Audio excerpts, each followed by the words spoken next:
Kung makabantay mo last week or karon man ata ni nga week, August 19. So karon ni nga week. Kung makabantay mo, comment man ni sa attorney Lorna Kapunan nga matod pa niya wag po kayong mag-press conference kasi hindi po yan ang korte ng bayan. Ang korte ng bayan ay ang impeachment court para sa accountable funds. Muli ang pagbanggit ni attorney Lorna Kapunan. Anthony Sarmiento Yamit. Automatic din ni-reply si Congressman Pulong Duterte sa pahayag ni attorney Lorna Kapunan. Punto de vista. Sumatod ni attorney Pulong Duterte, alam naman ng taong bayan kung sino ang ilang buwan ng puro press conference, puro dada at puro narrative. Punto de vista. Kung inyong mahinumduman ba, every time ba nga mahuman ang trial, hindi sila tanan ga pa-interview manik, especially aning mga kongresista ga press conference man sila. Unya tapay Congressman Tiriri doon nga matod pala ito niya nga na naiiyak na daw ang defense.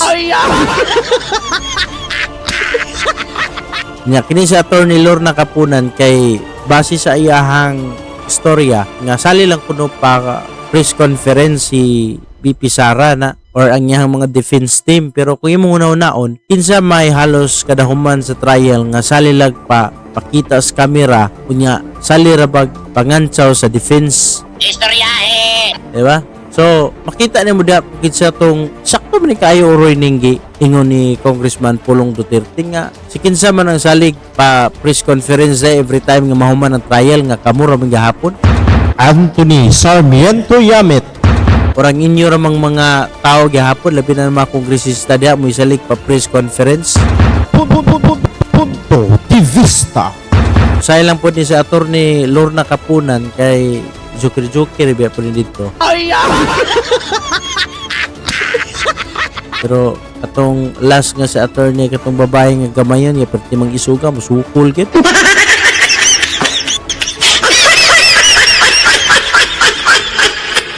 Dahil magpapildi pero pagkahuman sa trial matod palagi na nga iyar kunong giisip og mama gihapon si attorney Lorna Kapunan kay idol gyapon ko ni sa una. Dili manghilabot apan manginlapot. So kada na lang ongoing man ang trial sa impeachment ni BP Sara. Ato na lang ning huwatan kay usahay murag laay naman sa liktan na awan Anthony Sarmiento Yamit. Until na wala pa man sila ka-present kung naabagi evidence atong death threat ni BP Sara ngadto kang PBBM unya dani na pud karon sa bag-o kining confidential fund. Until na wala man sila mapakitang ebidensya nga gigamit sa kaugalingon ni BP Sara ang kwarta nga 125 million. Punto de vista. Do lugar na ay mga istorya lang pero walay evidence ba nga atong 125 million gigamit personal ni BP Sara. Dili manghilabot apan manginlapot. So ato ning huwatan kay sali na ba nila ibalhin-balhin ning orasan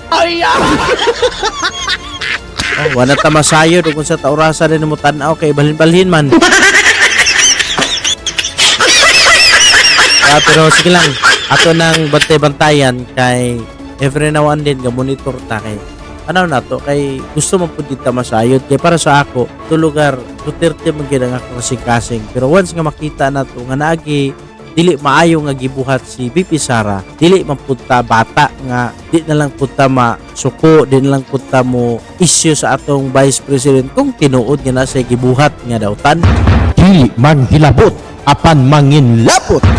Pero kung wala gid sila sayod man kita kay abi nimo wa man gid siya ni agi og sakto gid nga proseso kay gidali-dali ra ba niya. So klaro kaayo and kung imong tan-awon gani diha sa during sa trial sa Senate makita nimo nga kapuliki gitaw panubag ang ilang gipresent nga mga witness. Anthony Sarmiento Yamit.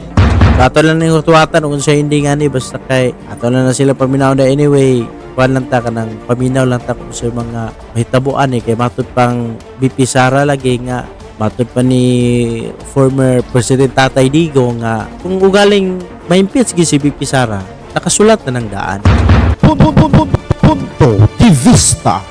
Pero kung dili gid siya maimpisa, dili gid siya madutlan niya, mamahimo siya ang presidente sa 2028, matud pa niya, see you and see you tomorrow.